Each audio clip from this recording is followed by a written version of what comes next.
Hey, RetconRaider here, and welcome back to the alpha for Warhammer 40k, Dark Heresy.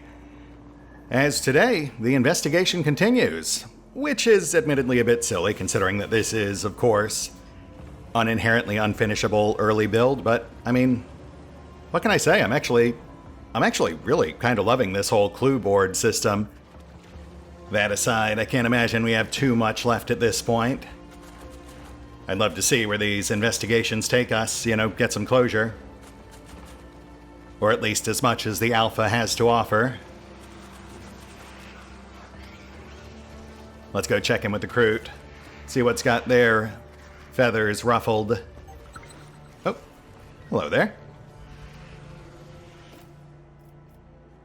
Swamp Pict. The pict shows a hooded individual secretly watching a Kroot carrying a net with bloody contents into the swamp. Something glints on the human's right hand. Oh, interesting. Okay, so obviously the human in the picture is our man Rufinus Scragg. That's the digi-ring we found on his hand. And apparently he spied upon a Kroot carrying a net with bloody contents into the swamp. Likely a Kroot dumping the bodies we found out there, which actually could give us our motive as to why Scragg was killed. Right, and that would indicate it's not our outcast, so the implication I'm getting here is that one of the Kroot, possibly one under the influence of Gergesum, killed others and then secretly disposed of their bodies, with Rufinus, because he was already observing the tribe, seeing it happen and then being killed as a potential loose end. Right, yeah, I mean, we have three options here, and obviously the second and third are incorrect. We know the agent's body was just all over the place, scattered throughout the swamp, but the Kroot corpses were very deliberately disposed of, all concealed in a single location, though also showing signs of genetic compromise, which again would imply likely exposure to Gergesum. So they were either killed because they were on Gergesum, or they were killed by someone who is themselves on Gergesum, like they fought each other and the survivor disposed of the rest.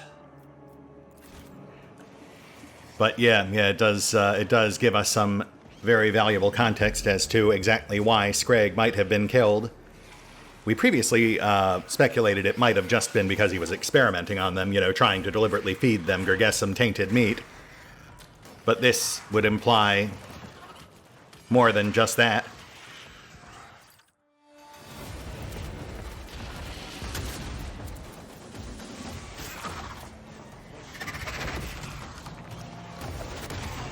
Scraw! Many are wounded. Hold off the maddened. Lock up Graktar. The Vane cannot lose the last Krootox. Ah! Rotten failures! Okay, so maddened, that would imply it's more than just some sort of intertribal civil war. Hi? Ah, right. I mean, probably not great for our new friend, but as we've seen, they can take care of themselves. In the short term, it means less for us to deal with.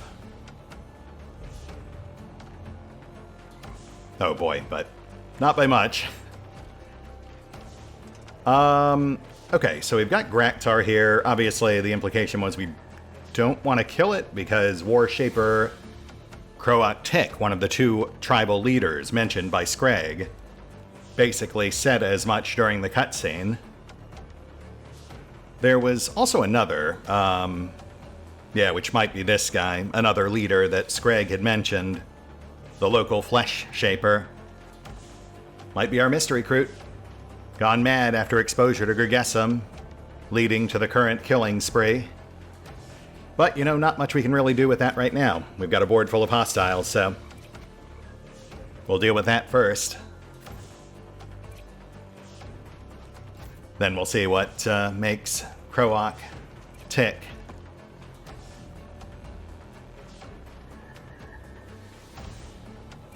I suppose we should also try to not kill Graktar, which, I mean, I see they've got like a cage in front of us. That feels like the most obvious means of detaining the Krutox without killing it. Though it might also just be simpler to demoralize. We'll see how things play out the first round or two. Yeah, okay. So that's obviously what we're supposed to use for the secondary objective. I guess bait the beast into the cage, close it, and then just kind of hope they survive the rest of the fight in there with it, whilst you're mopping everything else up. Would probably imply a Peony's our best bet since she can continuously heal herself. So, with that in mind, let's get her on point. We'll push up. Oh, and you know what? This is a good chance to try out that new Melta we picked up as well. Here? Actually, that might be too close. Yeah. One space further back. Leave enough points to actually fire.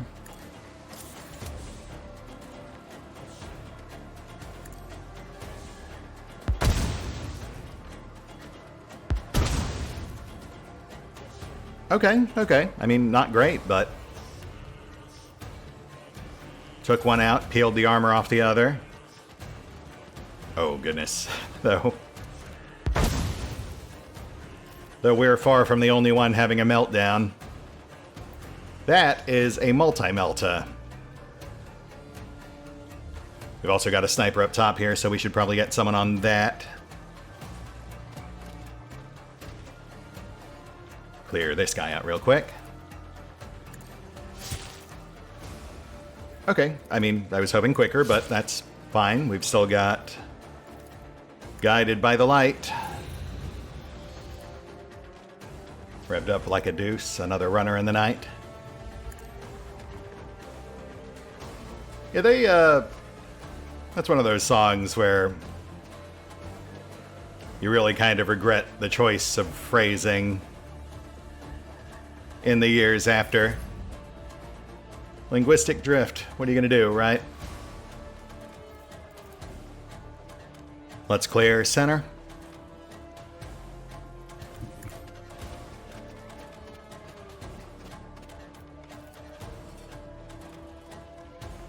Ooh, but yes, make sure we shut off that repeat. Last thing we need is a secondary firestorm going off a round out.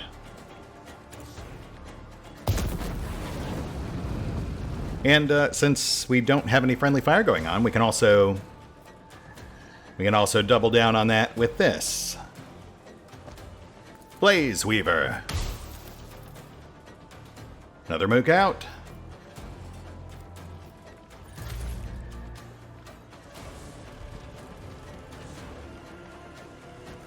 Ooh. Don't like that, but you whiffed, so... Well, that didn't. That was a minor torso injury on Lanthier. And some attention on our new friend as well. I wonder if they can actually die. Probably best not to find out. Let's, we might need to intervene. Which does make trying to rescue Graktar over there slightly more problematic. But, you know, one thing at a time. Let's go ahead and keep clearing threats first and foremost.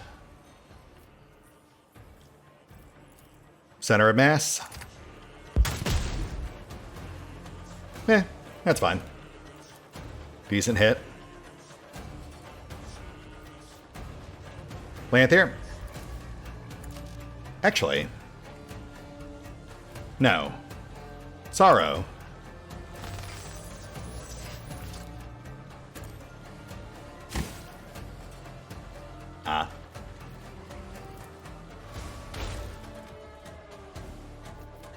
Yeah, alright. I mean, not as dramatic as I was hoping, but... That's fine. It's something. I was hoping the Kroot would fail its savings throw and collapse, since that is a potential effect of a sail. But we still have options. We will simply have Heymar do this. He is quite a dashing fellow.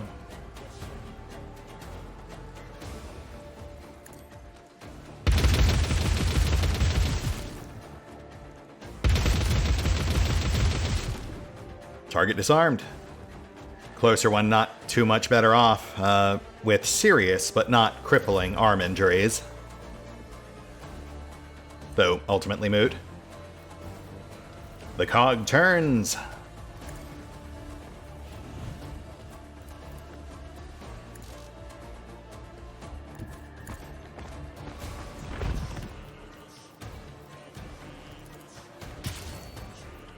Legs. And life. Oh. Arm shot on Kroic. Secondary sniper moving in. Drawing a bead on Lanthier. Plus more mooks. Hi.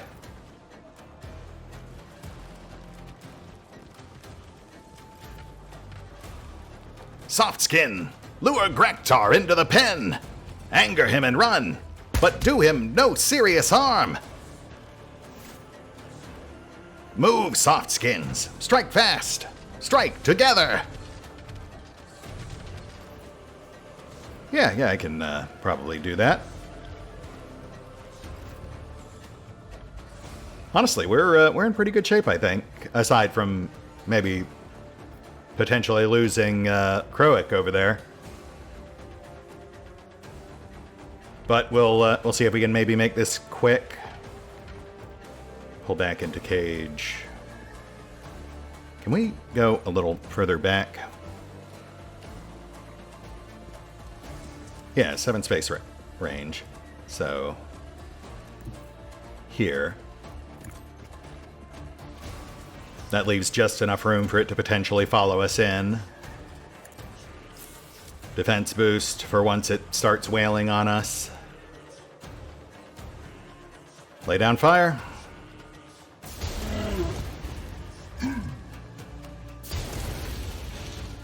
Oh, yeah, I probably could have turned off the double blast, but I think we got its attention. So, you know, that's good. Oh, also, I just realized, I think we've got a human-sized gap in the back of the cage. That's convenient. As for Lanthier, go ahead and finish this guy off, then fall back. Hopefully we can break line of sight. That'll ruin the sniper's shot.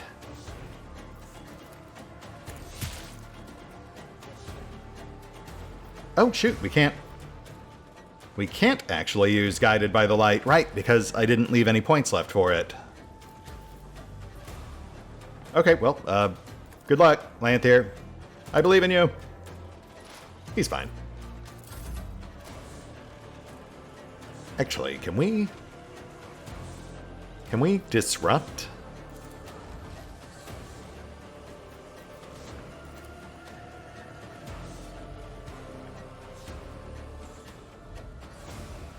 What's the range on that? 15 cells.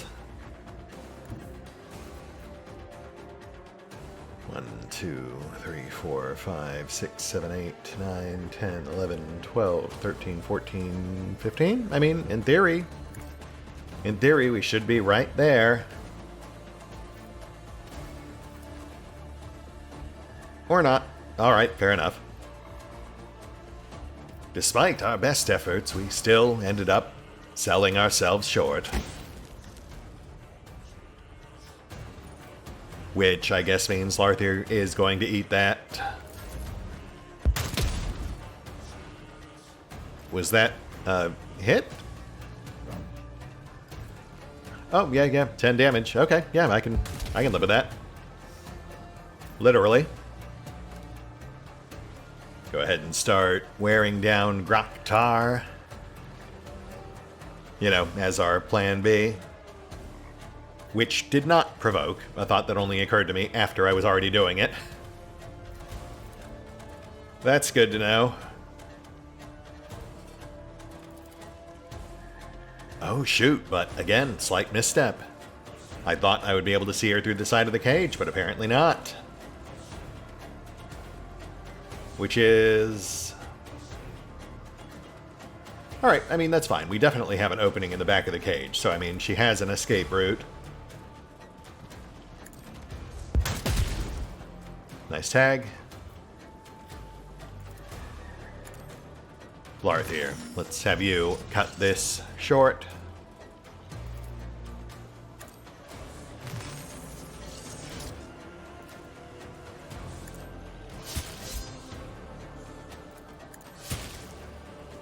Oh, come on, man. Really? Alright. Alright, you won.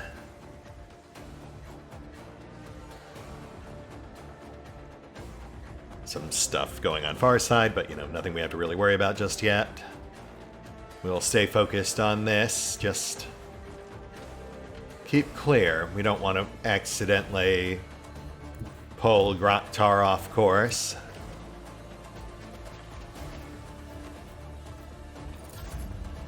We'll just hold up top.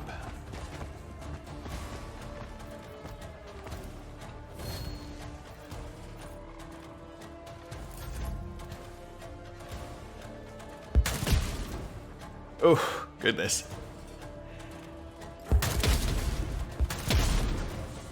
Yeah, see, now that's, that is a bit of an issue. Hang in there, bud. I gotcha.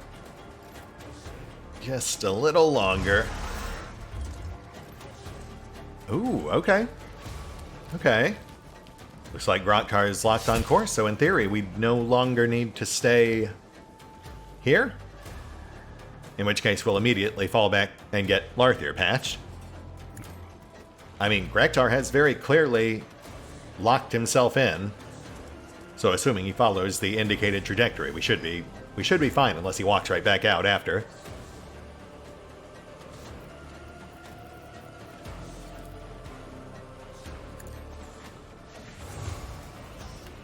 Yeah, go ahead and use the medkit too. There we go. Good as new.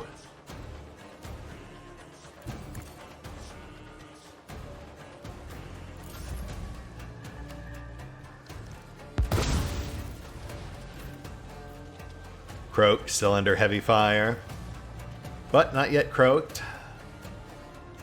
And Larth there. All right. Let's go ahead and clear this guy. Lovely. And then have you guide yourself right down here. That's not technically cover, but I think that should be fine. We just want him to keep pressure on these other snipers.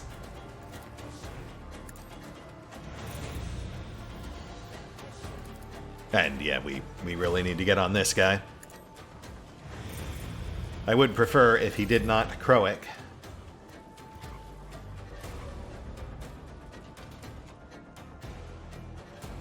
Assail?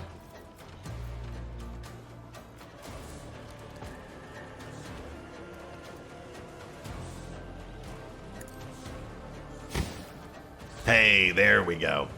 That's what we were trying to do earlier. And there goes Groktar.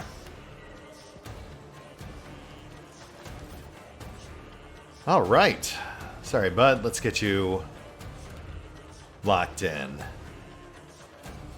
How do I work this? It all hinges on this. Nice, nice. Okay, now we can focus on this.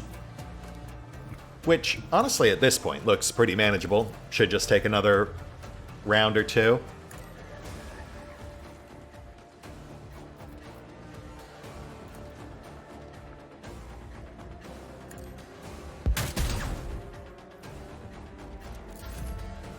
Start whittling the big guy. Clear the ads. Prop up Kroic. Kroic's too close, so I mean, we don't want to fire into this cluster, as tempting as it might be.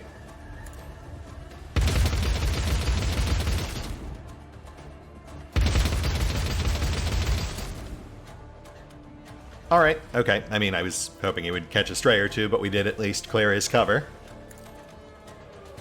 Makes things slightly easier moving forward. Now, Cog. Let's get you tucked in, bud.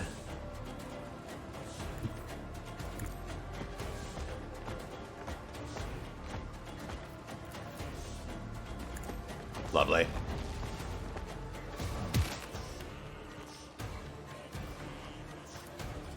Oh.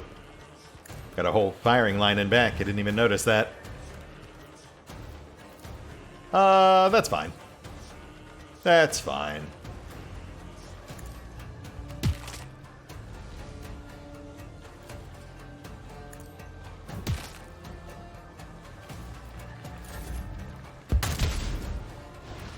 Oh, yeah, especially if they stay focused on Port Kroic.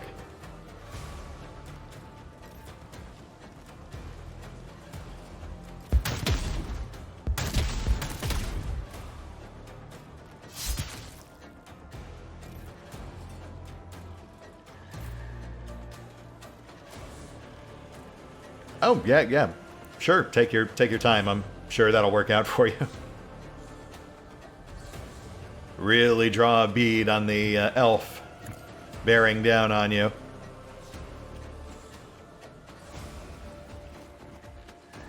Alright, let's wrap this up.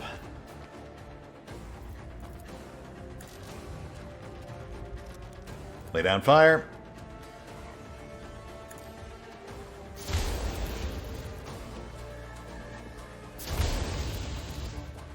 Yeah, that'll do it.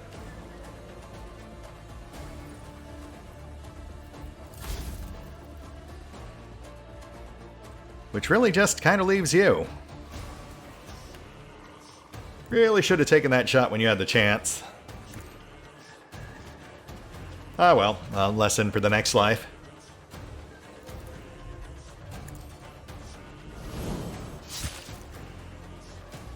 Target blinded, hobbled.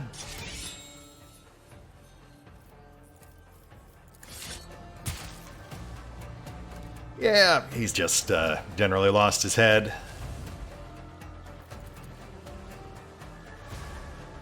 So now it is just these three. The big boss and his two remaining cronies.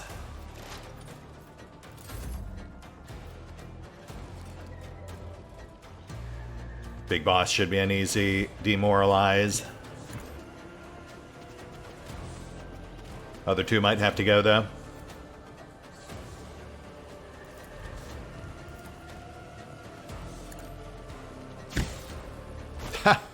Oh, goodness. I almost feel bad. But, yes, that'll do it. Echo up next, so...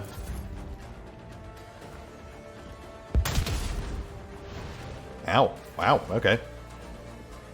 Yeah, let's wrap this up. Echo up next, so Big Boss is out.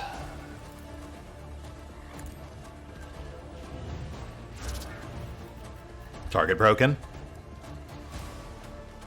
And we mop up the rest.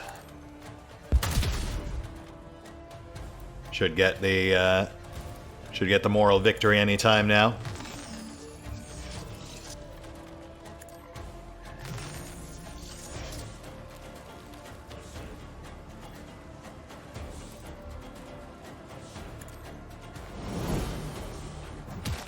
Oh, goodness.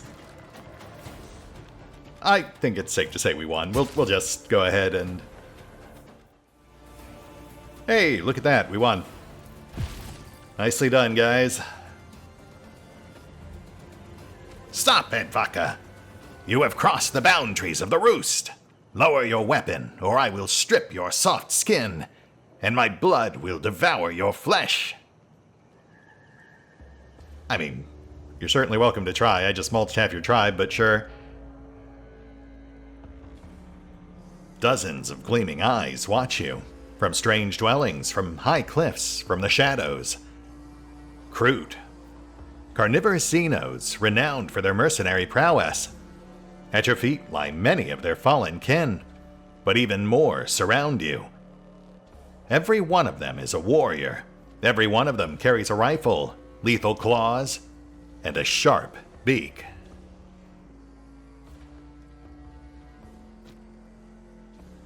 The Kroot alongside whom you just fought eyes you viciously, then glances at the beast in the cage.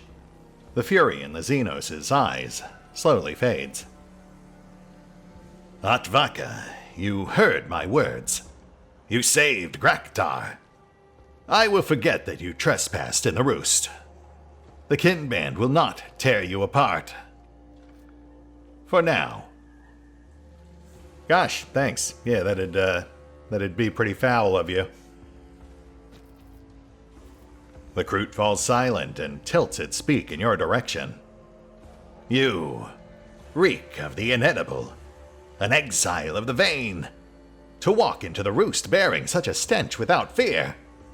You must be a strong warrior, or a fool. Bit of both. Bit of a delicate balance, but it's certainly gotten me this far. And you must be the swamp mutants that I've heard so much about back in Marisportum. Caw! When the vein grows strong, Atvaka will have no time for foolish names. They will tremble at the mere mention of the bog beasts. Epiene swiftly makes several notes on her data slate, entirely unfazed by the dozens of eyes fixed upon her. Fascinating. An aggressive Xeno species operating in the lower hive sectors. How did they go unnoticed for so long? Eating all the witnesses? Or at least tearing them apart and scattering them in the swamp? Look, I'm not here for trouble. I came here seeking answers, not blood. Your kin attacked me. I merely defended myself. And saved your life in the process, you and your precious Graktar.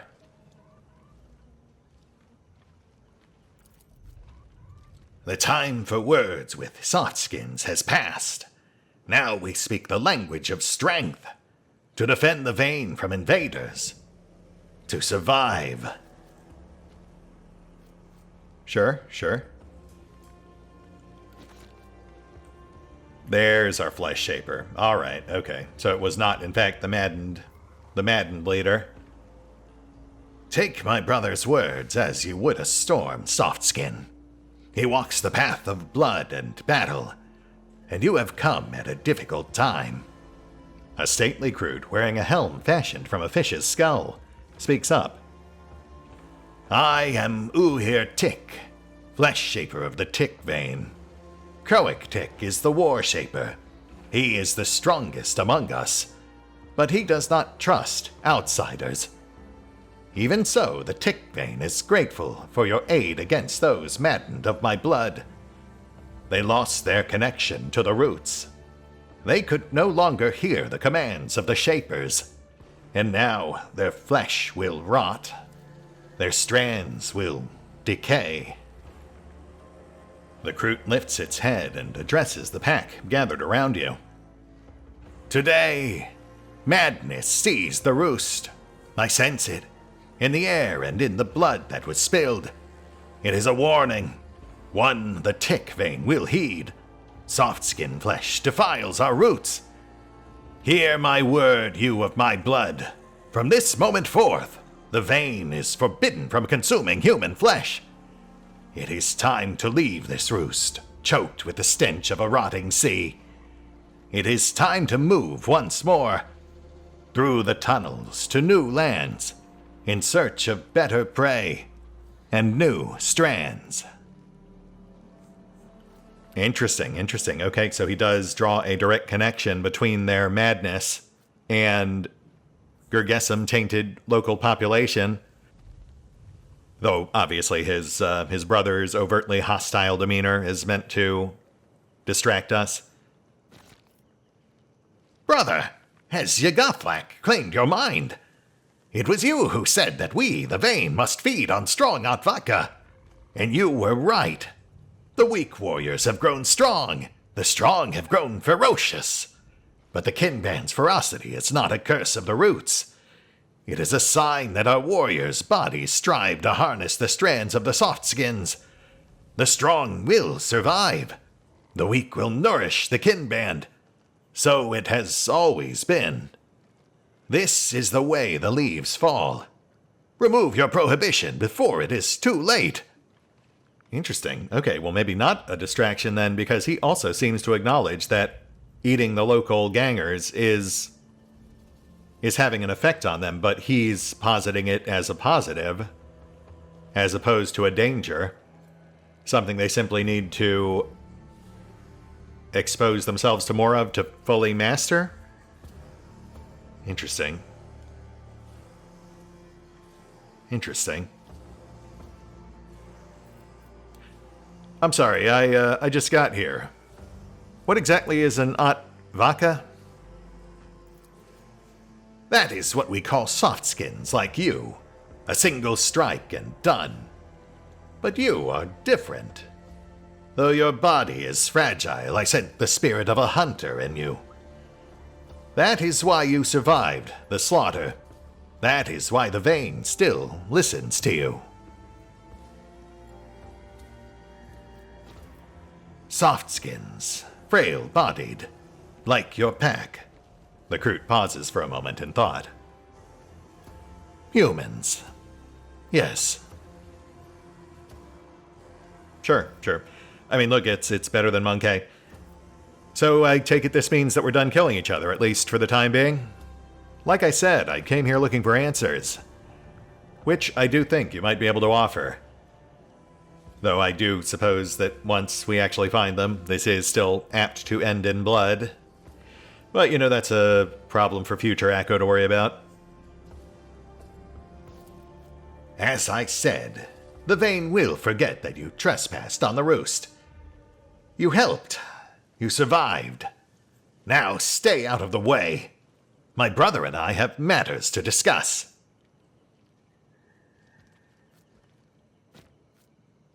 The Warshaper addresses his brother, the quills on his head bristling menacingly. I say the Vayne must remain here and continue to absorb strong flesh. Better to fall in battle against the Atvaka than to let those of my blood slowly rot from hunger in the tunnels again. Even before the battle, we both saw it. The ancient root is breaking through in one of our warriors. That means the time has come. We will conduct the awakening ritual, help him remember, and then he will judge our dispute. Until then, the Vayne will not move. One more mistake, and we will be nothing more than decaying leaves beneath the feet of outsiders. Interesting, okay. The Flesh Shaper clicks his beak in agreement and turns to you. The Vayne is about to witness the awakening of the Great Root, which will mend the woes of these times. I must prepare for the ritual. You may remain in the roost until then. The rabid ones are gone. No one will strip the flesh from you or your pack. That is my decree. But remember this. When the awakened one emerges, you will leave the roost forever. Thus speaks Flesh Shaper Ear Tick. Much appreciated. Yeah, that seems fair.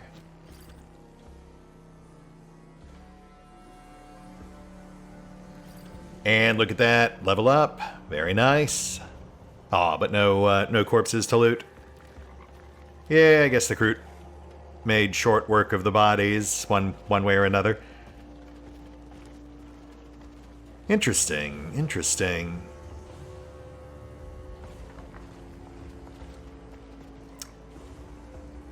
So 2 main suspects, War Shaper Kathartik and Flesh Shaper Tik. And I've got to say, just based on what we've seen thus far, I'm immediately leaning towards being our prime suspect. They both seem to recognize that there's something weird about the local humans, but is the one who seems to see it as a danger. So if Scrag was deliberately experimenting on the members of his tribe, that would definitely provide a prime motivation for to get rid of him. One sec, let me take a look at our level up options.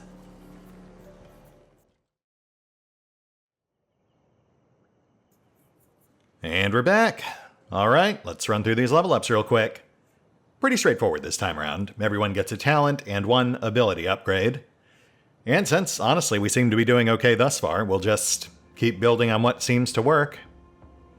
Starting with Akko, who will grab Tactical Preparation, a 1 action point discount on his first non-combat action each round. Always nice to have more tactical flexibility. Plus his ability upgrade, and I won't lie, there's a lot of good options here. But I think ultimately I'm leaning towards this one, Get Back into the Fight 2, which as far as I can tell is the only way we can currently remove DOTs. After which we've got Seymore, who will of course stay completely focused on offense, and this is a huge level for him. We'll start off with Master Marksman, that allows him to use his autocannon at point-blank range.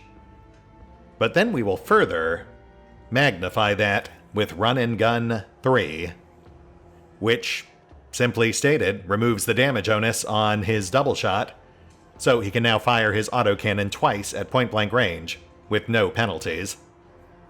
Only real downside is potential friendly fire.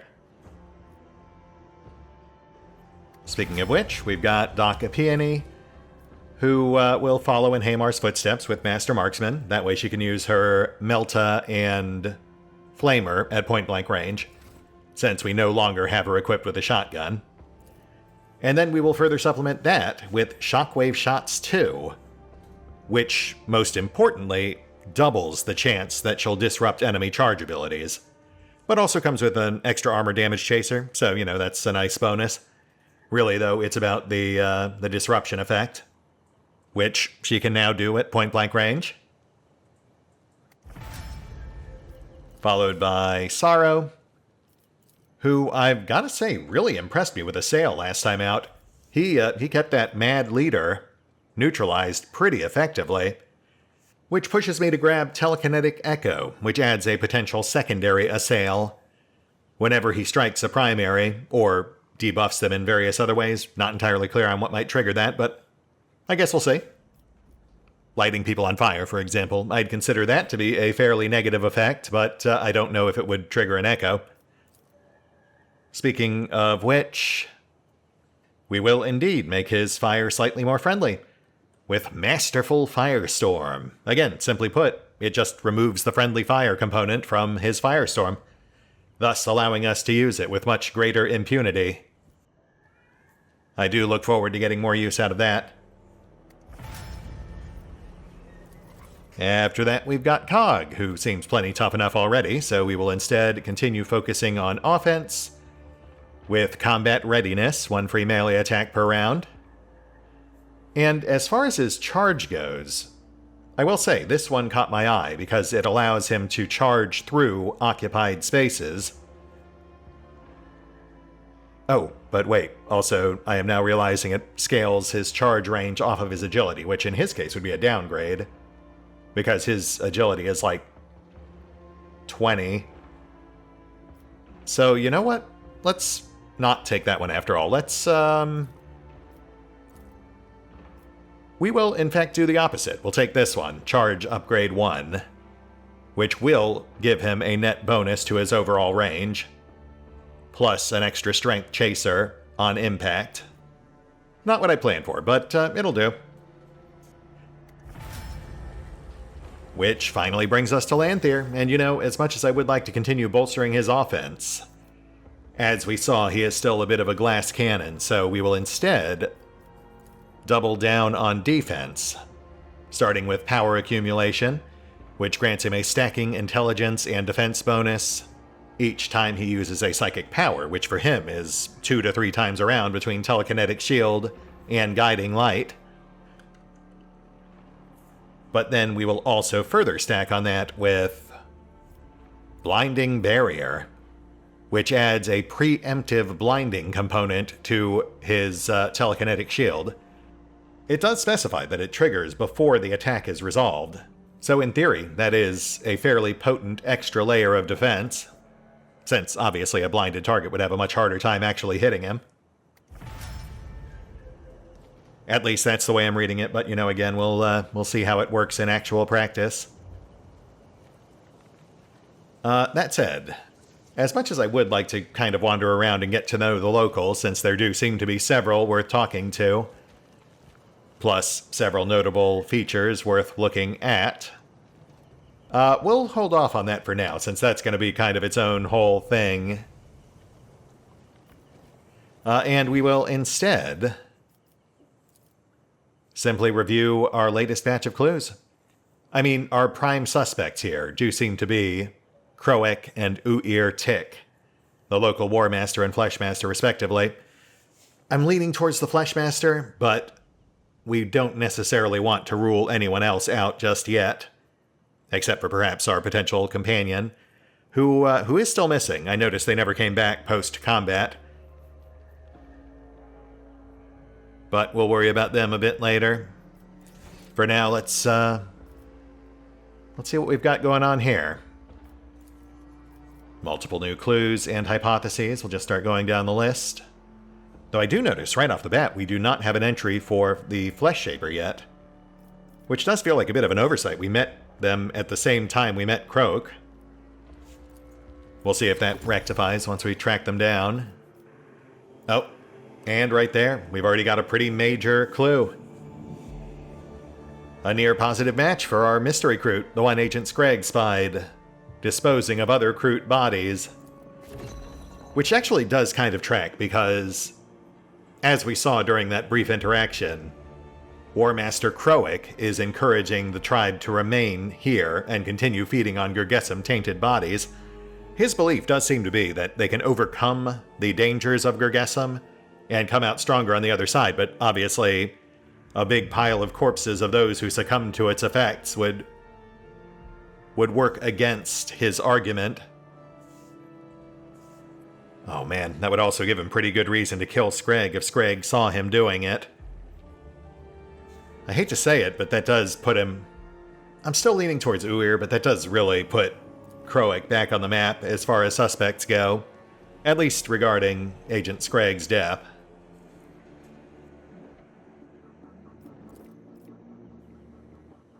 War Shaper Kroic Tick, responsible for the survival of the clan, believes the Kroot's madness is a side effect of assimilating potent strands, and therefore the clan must remain in the Hab Zone and continue consuming the flesh of bandits to strengthen itself. Hypothesis on the connection to the case. The agent's life ended in the battle against the vile and belligerent Xenos leading the clan. Maybe? I mean, it is probably one of them, but that feels pretty broad. The Shaper's body is covered in fresh wounds, both ragged gashes and injuries from ranged weaponry.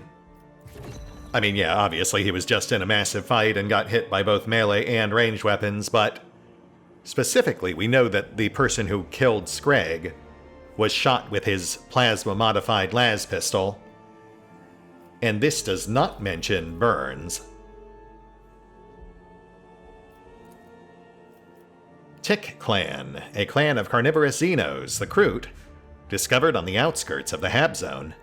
Hypothesis on the connection to the case. The agent died while carrying out a holy mission against a clan of enemies of humanity. No, we know that that's not the case. Based on his own notes, Scragg was actually trying to strengthen and recruit them. Some Kroots have succumbed to madness, leading to a bloody massacre within the clan. The rabid individuals act unpredictably tearing apart anything in their path. The Kroot purpose in life is to absorb the correct, best strands for the evolution of their race. The Kroot devour the bodies of their kin to absorb their strands and strengthen the clan. Members of this Xeno species are often found among the mercenaries of the more radical factions of the Inquisition. Yes, okay. Nothing we didn't already know, but good to get it on the board, especially that part. Because, as I just stated, we know that that's exactly what Scrag was trying to do. He was scouting them as potential recruits for mercenary service.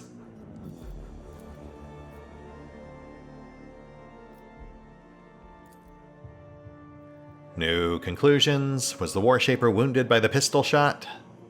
I'm going to say no, based on the lack of burns. At the very least, we should wait until we've scanned a few other Kroot.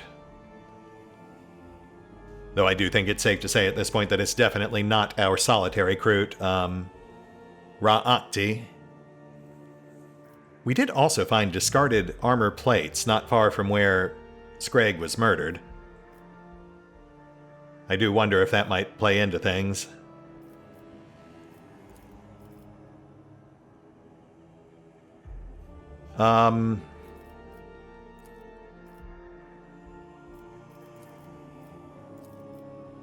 More conclusions, all of which have been pre-ruled out by the other info we've already found.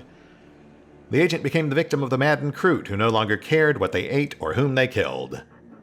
No. We found signs that the killer acted with methodical precision. And then the agent was driven into the swamp and killed by the hunters to absorb his strands.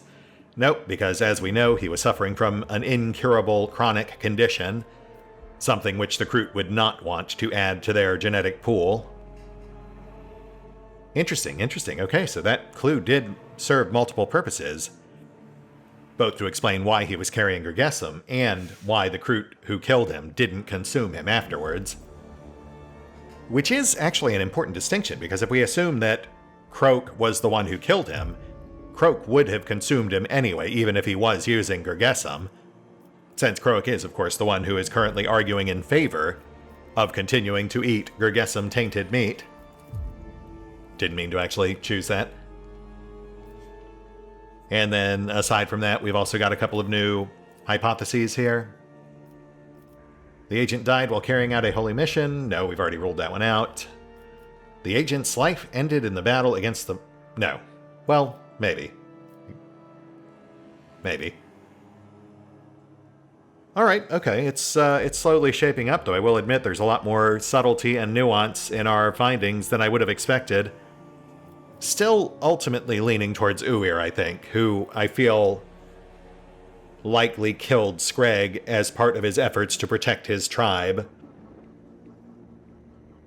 But Kroak is in the running. He might not have done it simply based on the circumstances of Scrag's death, but he would certainly have motive to do so. But, you know, as aforementioned, he would have done it much more messily and likely consumed the corpse afterwards. Also, he'd be sporting potential burns from their brief confrontation, unless the discarded armor plates took the brunt of it. In which case, I guess we'd really have no way of telling whether or not he'd been hit.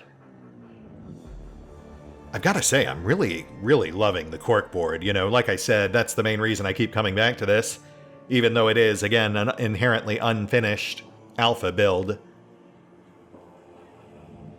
The clues all fit together really intricately, and I mean, of course, ultimately, while I am primarily pursuing the truth, the actual fact of the matter, the person who killed Scrag, and why they did it, it is also important to note that ultimately, much like in Pentiment or Tyranny, just finding out who did it isn't your ultimate goal.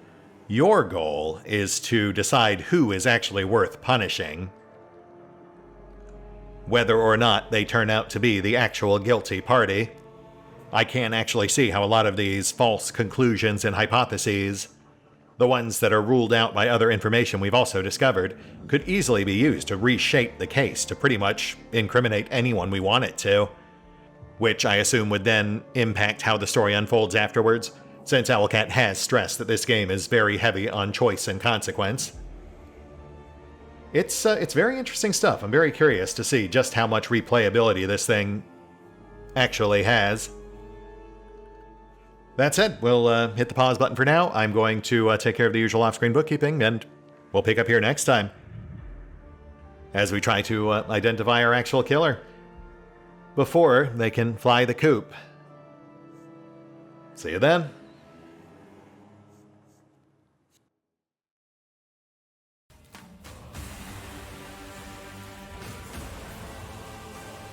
Oh, and special thanks to the Raiders, the fine folks who help make these videos possible, including but not limited to Eerie V23, Revenant, Alois, Arrow Bowman, Dragon Matrix 7, Drakiith, EgonAlter, Exsellsior, Gottlieb, James Trimmier, Lady Shayna, Mark Giemza, RandomPassrby, RobbyB, Rowan Church, Triphoppenskip, and Valinrook.